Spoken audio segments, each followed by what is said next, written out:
Agents débordés, foule compacte et pour tromper la peur, ambiance festive.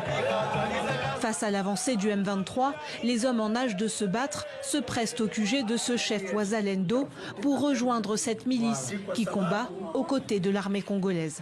Nous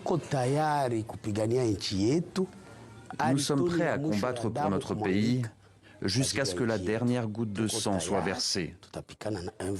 Nous allons combattre le M23 jusqu'au bout.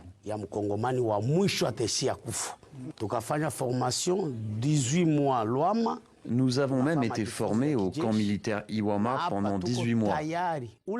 D'ailleurs, l'ennemi a peur de nous. Nous nous connaissons très bien. C'est ici que nous allons mettre fin à cette rébellion s'ils osent poser un pied dans le Maniema.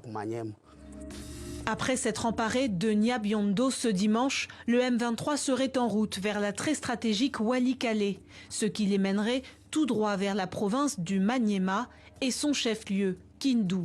Sur place, l'angoisse augmente avec la menace. Jean-Marie, père de famille trentenaire, ne dort plus. Ma famille et moi, on a peur avec cette guerre. Les rumeurs circulent, disant que les rebelles occupent telle ou telle ville. On ne sait même pas où fuir, parce qu'ils sont déjà partout dans les villes autour. Les autorités doivent trouver une solution.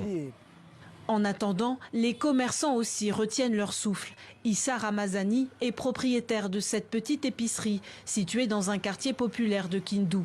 En cas d'assaut du M23, il risque de tout perdre. S'il y a la guerre, par exemple, je peux fermer et m'exiler et on peut venir piller toutes mes histoires. C'est par exemple ce qui s'est passé dans les provinces voisines. Alors que la riposte s'organise, à Kindu, le scénario de Goma et Bukavu est dans toutes les têtes. Depuis mi-février, ces deux villes sont aux mains du M23, soutenu par le Rwanda.